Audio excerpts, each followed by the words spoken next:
रावण दहन के पहले किला में गद्दी पूजन का आयोजन किया गया। महाराजाधिराज श्री राम की पूजा अर्चना की गई। बघेल साम्राज्य के महाराज पूर्व मंत्री पुष्पराज सिंह परिवार के साथ शाम को गद्दी पूजन किए। उनके साथ युवराज और सिरमौर विधायक दिव्यराज सिंह भी मौजूद रहे। राजसी अंदाज में गद्दी पूजन का आयोजन किया गया।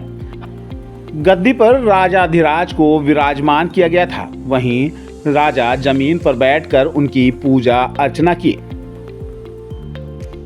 दशहरा उत्सव के दिन किला परिसर को दुल्हन की तरह सजाया गया है, जिसकी तैयारियां पहले से चल रही थी।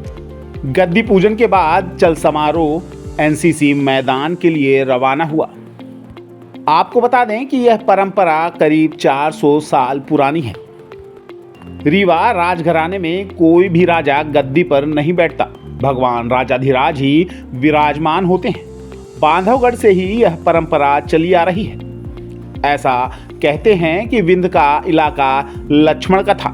वह भगवान राम को आदर्श मानते थे। उन्हीं की प्रतिमा को गद्दी पर विराजमान कर पूजते थे और सेवक की तरह प्रशासनिक कार्य करते थे।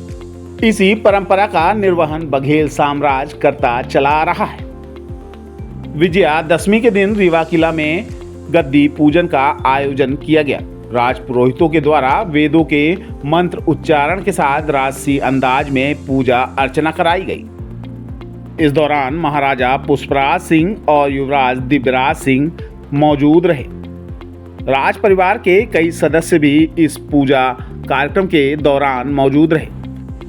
गद्दी पूजन के बाद महाराजा पुष्पराज सिंह महल से बाहर निकले और प्रजा से मुलाकात की। प्रजा से मिलकर उन्होंने उनका हाल चाल जाना।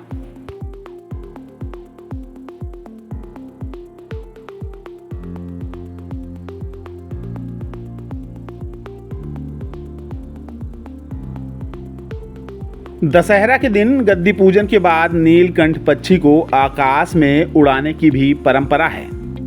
इस दौरान महाराजा पुष्पराज सिंह ने नीलकंठ पक्षी को आकाश में उड़ाया।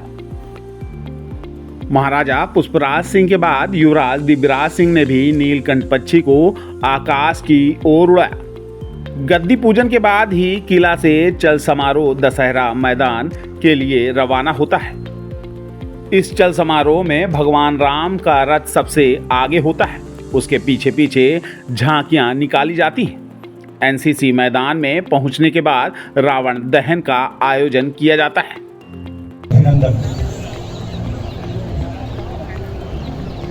ऐतिहासिक वाहन व्यवहार के लिए प्रमोद सिंह जी तैयार रहें।